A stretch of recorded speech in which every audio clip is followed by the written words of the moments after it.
Amigos y amigas, y en esta mañana le damos la bienvenida a Óscar Calderón Barragán. Él es director regional del Servicio Jesuita a Refugiados para Latinoamérica y el Caribe. Señor Calderón, buenos días. Gracias por su tiempo para Ecuador en Contacto.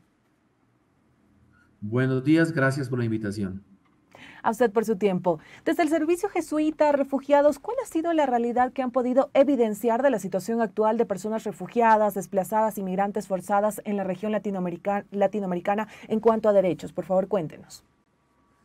Miren, la realidad que viven hoy las personas refugiadas, migrantes, desplazadas, reflejan graves injusticias, vulneración de su dignidad, de sus derechos humanos, en contextos además donde se agudiza la discriminación, la xenofobia, fronteras que son realmente fronteras de exclusión, donde vivimos en la región violencias estructurales, que no garantizan los derechos de las personas, pero que además los expulsan de sus lugares de origen, ¿no?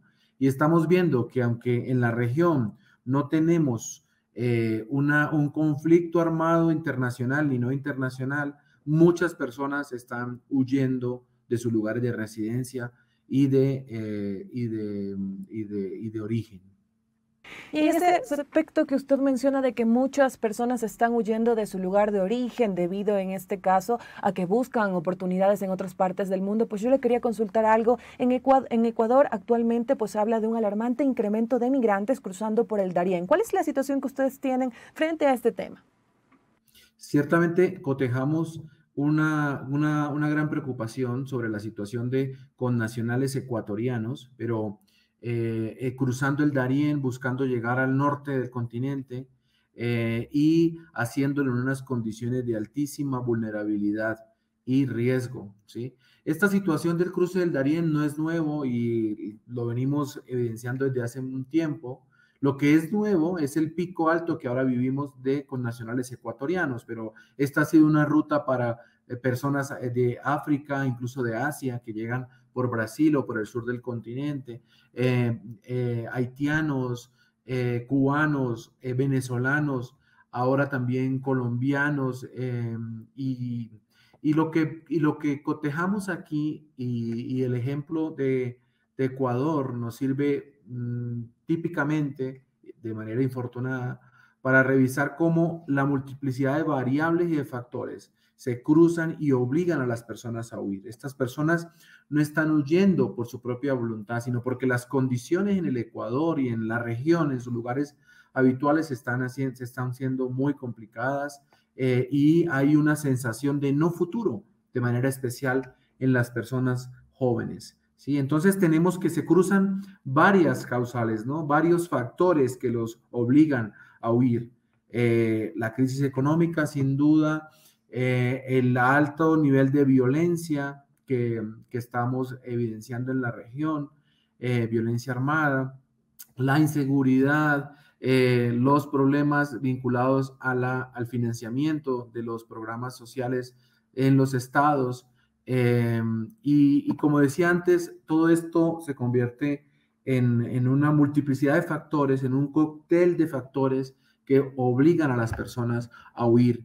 Y lo hacen en unas condiciones de altísima vulnerabilidad y con muy bajas garantías de protección de sus derechos en el tránsito y en el lugar de recepción final al que llegan.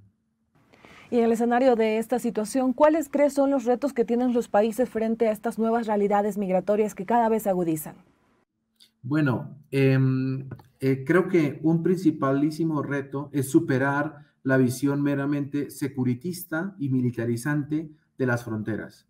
Es una contradicción que cuando los estados pretenden controlar y proteger las fronteras, lo que terminan es perdiendo el control porque lo entregan a los grupos transnacionales de delincuencia organizada, de crimen organizado, y desprotegiendo a las personas, ¿sí? Y claro, lo que vamos viendo es que no solo es una desprotección para las personas refugiadas y migrantes que salta a la vista, sino también para las propias comunidades en las fronteras. Ese es, creo, un reto grande porque lo que vamos viendo es que cada vez en la región se avanza hacia un modelo de militarización, de securitización, más que a la protección de las personas obligadas a huir en la región. Otro segundo reto es el que logremos, y eso es lo que estamos un poco invitando a los estados de cara a los 10 años de la Declaración de Cartagena, que logremos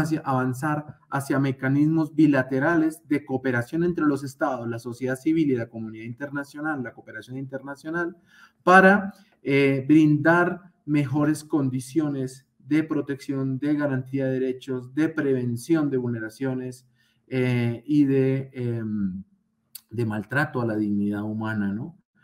Lo que hemos encontrado esta semana dolorosísima en Ciudad Juárez, en donde 39 personas perdieron la vida o se les arrebató la vida realmente por parte de políticas de Estado que están enmarcadas justamente en la securitización más que en la protección de las personas.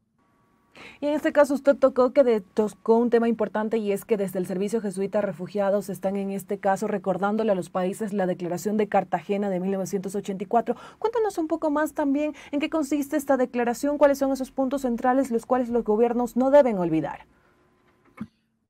La Declaración de Cartagena hace 40 años ya permitió un avance muy progresista de protección de los derechos de las personas, y es reconocer que las personas están viéndose obligadas a huir no solo por los conflictos armados, porque en la región no es lo típico, sino que además hay otras causas, ¿no?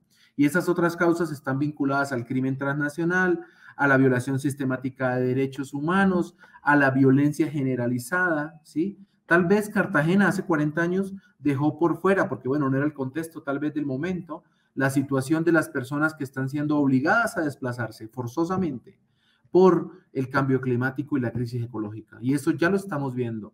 Lo vimos recientemente en la situación de lluvias en Ecuador, pero también en Perú hace unas semanas, lo estuvimos viendo en otras situaciones en Colombia hace un par de meses, y creo que es un llamado a ampliar la visión en clave de protección para estas personas y estas comunidades, y ese es el enfoque fundamental de Cartagena. Ahora bien, Cartagena plantea unos programas que los estados han avanzado, pero en el que creemos que siguen estando enormes retos, y es cómo brindar o garantizar un programa de refugio de calidad, ¿sí? Ahora es cada vez más difícil a las personas solicitar asilo, refugio, buscar protección internacional.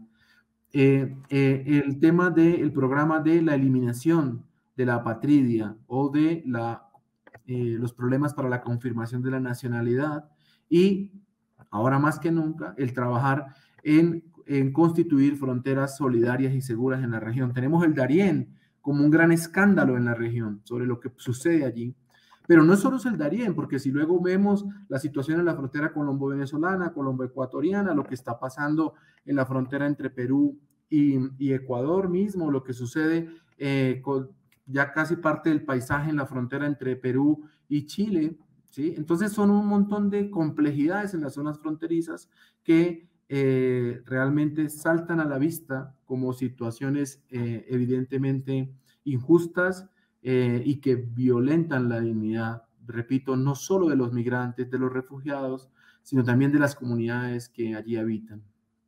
¿Y por qué cree para los países ha sido difícil avanzar en la implementación de estos programas para la protección de migrantes y refugiados?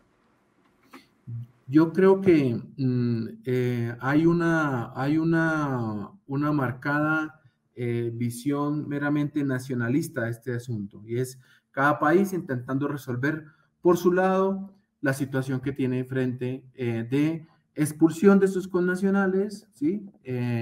Y también de acogida, de recepción y de cómo proteger a las personas que están en tránsito, ¿sí? Y aquí lo que hace falta es una visión más regional, bilateral, entre los estados, porque la mera visión y respuesta y comprensión nacionalista del asunto es incompleta y no permite dar unas respuestas de calidad y en el garantía de los mandatos constitucionales que los estados tienen. Y en este caso, en esta invitación que ustedes están haciendo para que los países recuerden la misión de la Declaración de Cartagena, ¿ustedes están proponiendo esta visión regional de la cual habla? ¿Es importante? Sí, exacto. Creemos que estamos ante un desafío que nos supera a todos, ¿sí? A la sociedad en general, a los estados de manera evidente, pero también a la sociedad civil, a las organizaciones de cooperación internacional, a las comunidades locales. Y creo que en la medida en que podamos articular cada vez mayores esfuerzos conjuntos entre todos estos sectores y en procura, digamos, con el propósito de la garantía de los derechos, esto puede tener un nuevo momento en una clave más progresiva de protección. Y en este conversatorio, ¿cuáles son los países que van a estar presentes con sus delegados para conocer más también de lo que implica la Declaración de Cartagena? Esta semana estamos en Quito, directores de las oficinas nacionales de JRS en México, en Venezuela, en Colombia, Ecuador de nuestros compañeros del Servicio Jesuita Migrantes de Perú.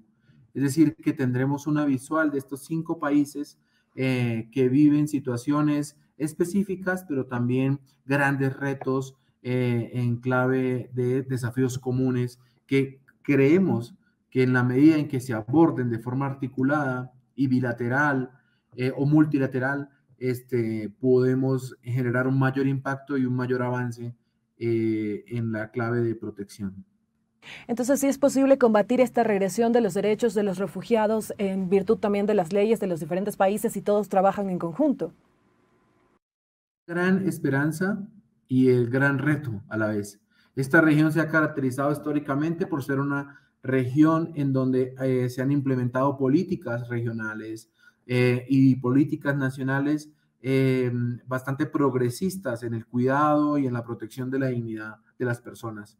Y creemos que podemos seguir siendo un ejemplo para el mundo sobre cómo tramitar este tema de forma humana, humanizante, íntegra, integral e integradora de la garantía de los derechos y de los deberes de todas las personas. Y en este caso, Ecuador específicamente, ¿cuál es el mensaje que buscan dejarle para que se enfoque en estas realidades, las aborde y también luche contra ellas?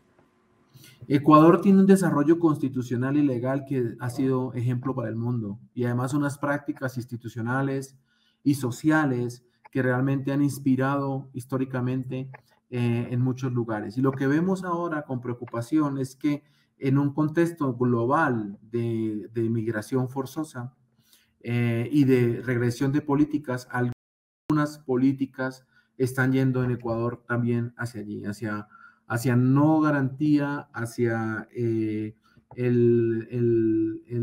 no cuidado suficiente de los tratados, de los acuerdos y al final de la protección de las personas que huyen en la región de manera forzosa y además con una altísima vulnerabilidad, porque son personas que viajan sin documentos. Para el caso de los venezolanos esto es evidente, ¿no? Pero que además tienen unos problemas de salud, de acceso a alimentos, que agudizan su situación, ¿no? Tenemos personas cruzando desde Venezuela por la cordillera de los Andes en Colombia para llegar a Ecuador y se encuentran con unas altísimas obligaciones para formalizar su situación en el país. Y bueno, esta tarde en nuestro conversatorio justo vamos a profundizar sobre estos temas específicos en Ecuador, perdón, y la forma como se cruzan los factores que parecen ser una práctica común en los demás estados de la región sobre los que hoy vamos a conversar. Perfecto, le agradecemos al director regional del Servicio Jesuita a Refugiados para Latinoamérica y el Caribe, Óscar Calderón Barragán. Gracias por permitirnos conocer esta mirada regional sobre personas refugiadas, desplazadas, inmigrantes, inmigraciones forzadas en la región latinoamericana. Y a su mensaje en la parte final, por favor. Muchas gracias a ustedes y a todas las personas que ven este programa. Para nosotros, este es un tema que involucra de manera protagónica y central a los estados, pero también a la sociedad en general. Y por eso es un llamado a que no perdamos la sensibilidad sobre lo que viven estas personas. Estas 39 personas que perdieron la vida, más 16 más que se encuentran en un estado lamentable y en alto riesgo de su vida en hospitales en el norte de México.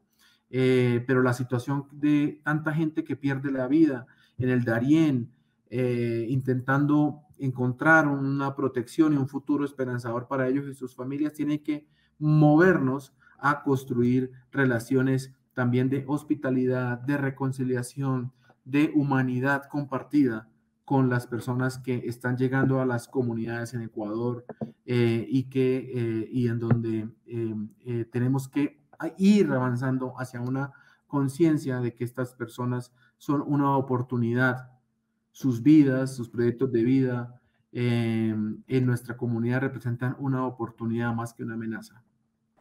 Perfecto, señor Calderón, le agradecemos por su tiempo, que tenga un excelente día, un abrazo. Mil gracias, un abrazo, buen día. Amigos y amigas, y concluimos la entrevista del día. Les invitamos a seguir en sintonía de Ecuador en Contacto, que ya volvemos.